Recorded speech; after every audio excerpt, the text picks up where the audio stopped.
대세 상승장이 오면은 뭘 사도 올라간다 뭐 이런 얘기가 있는데 다 듣기 좋은 말이지 갈론만 가는 그런 시장이 꼭 반등장에서는 나오기 때문에 이 부분을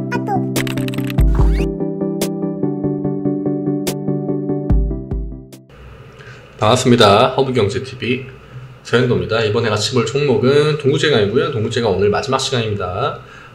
종목 보기 전에 영상 하단부에 보시면은 카카오톡 아이디 HERB2019 내가 진짜 요즘에 주식 때문에 뭐 잘 안된다 혹은 뭐 동구제강 때문에 너무 힘들다 하신 분들 편하게 카카오톡 아이디 HERB2019로 문의 주시고요. 요즘에 저희 또 무료 추천 종목 잘 드리고 있으니까 내가 어떤 뭐 단기 매매로 조금의 뭐 수익이라도 한번 챙겨서 동구제강 비중이라도 덜어내야겠다 하시는 분들은 편하게 문의 주시기 바랍니다.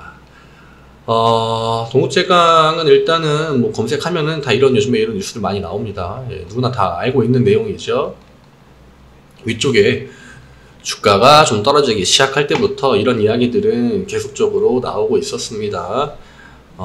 결국 가장 큰 영향을 미친 거 한번 정리를 해볼까요? 그러니까 이때까지는 이제 실적이 좀 뒷받침되는 그런 시기였고요. 4월, 5월. 그리고 사실 인플레는 이때부터 어느 정도 조짐을 보이고 있었습니다. 2월, 3월, 4월부터. 근데 뭐 남 탓을 굳이 하고 싶진 않지만 어쨌든 간에 이 현상은 남 탓을 좀 해야 됩니다. 그러니까 물가가 올라오는 거를 처음에 이제 연준에서 일시적인 거다 하고 방치를 좀 시켰어요. 그러니까 선제 대응을 하지 않았죠. 물가 같은 경우에는 선제 대응만 잘 하면은 생각보다 그렇게 크게 문제가 커지지는 않습니다. 왜냐? 결국 이 경기적인 측면으로 봤을 때 경제 관점에서 연준이 또 목표로 하는 그 물가 상승률은 2%입니다. 예.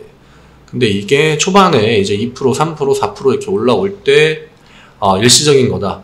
뭐 이 정도는 성장이 뒷받침되고 있는 거니까 괜찮다 했는데 이게 딱 때를 놓친 거죠. 그래서 갑자기 이제 인플레 압박이 굉장히 심해지고 부랴부랴 금리를 본격적으로 올리다 보니까 이 결국 인플레에서 바로 이제 리세션, 경기 침체, 경기 혹은 후퇴, 둔화 이런 쪽으로 빠르게 넘어가게 된 거죠. 그러니까 심리가 좀 굳죠. 투자도 줄이게 되고 수요도 줄어들고 또 소비 자체가 줄어들지 않겠습니까? 물가가 많이 오르면은. 그러니까 지금 이런 것들이 때를 놓쳐가지고 대응을 하지 못해서 한 번에 그 데미지가 크게 온 겁니다. 그러니까 처음에 좀 풀을 좀 미리 잘라내고 이러면은 나중에 예를 들어서 벌초 같은 거 할 때 중간중간에 와가지고 정리만 좀 해놨으면은 나중에 큰 힘을 안 들여도 되는데 너무 방치한 거죠. 예, 냅두니까 나중에 이제 너무 커버려가지고 이거를 한 번에 처리하기가 힘든 겁니다. 쳐내기가. 예, 그런 것들이 지금 주식시장에 큰 영향을 주고 있다. 어쩔 수 없는 부분입니다. 이거는.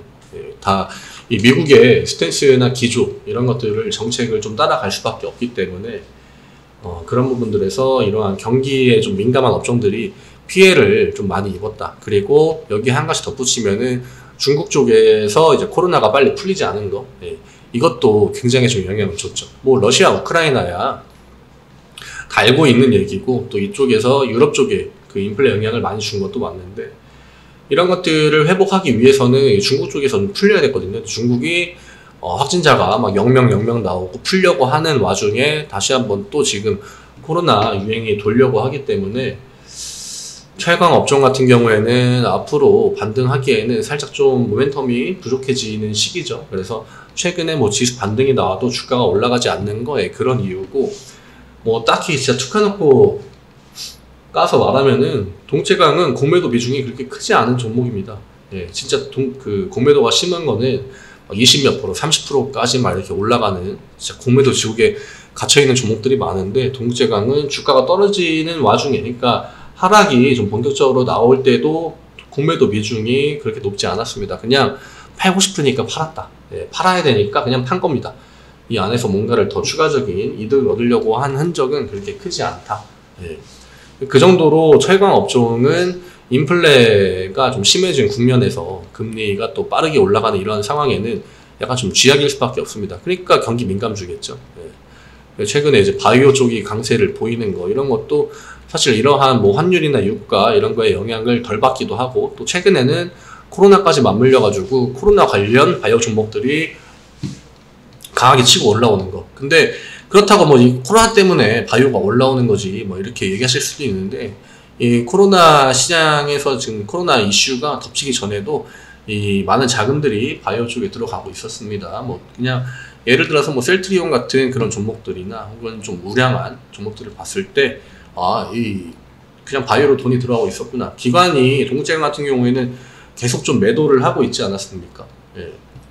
최근에 이런 것들을 보면은 충분히 대응할 수 있는 부분인데, 그럼 이 돈들이 어디로 갔느냐? 6월에는 친환경, 그 다음에 최근에는 바이오, 예.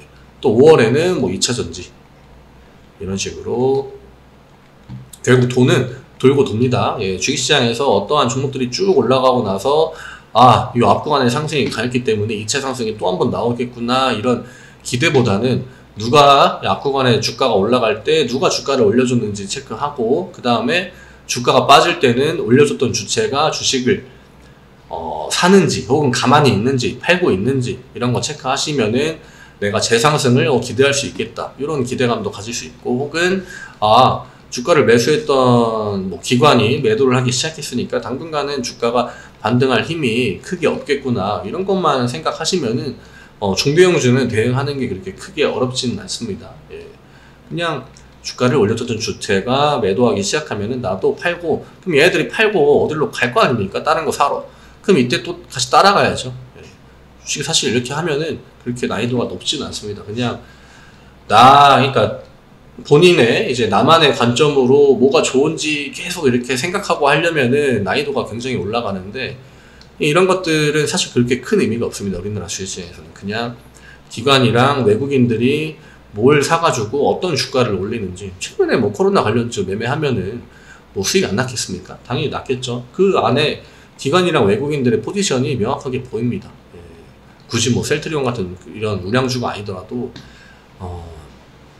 뭐 테마성 종목을 떠나서 이 안에 코로나 관련주 안에 시가총액이 커가지고 뭐 기관의 수급이나 외국인의 수급으로 올라가는 종목들이 많아요. 예. 그냥 따라다니면 됩니다.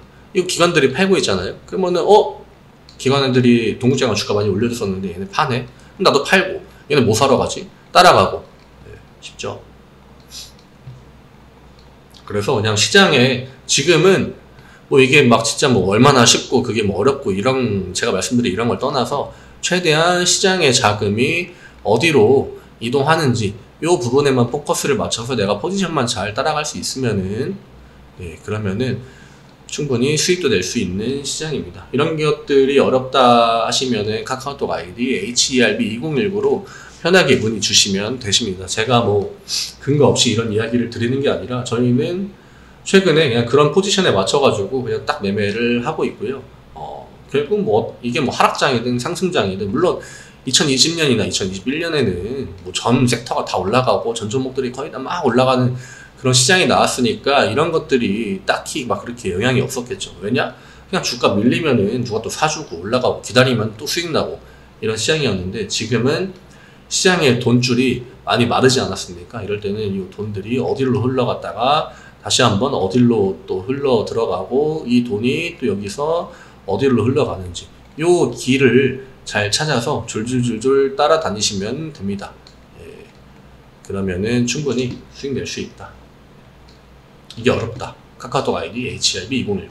쉽죠? 예. 오늘 영상은 여기에서 좀 마무리를 하겠고요. 뭐 동국제강은 오늘도 음봉이 나왔고 오늘도 양매도가 나왔습니다. 예. 그래서 지금 계속 똑같은 이러한 이야기들, 제가 기관에서 매도가 나온다, 이것도 충분히 말씀드렸고, 동국제강 앞구간 시세는 기관이 만들어준 건데 기관이 팔면은 주가 당연히 떨어지지 않겠냐. 예, 그럼 여기서 당장 기대할 수 있는 거는 크게 없다.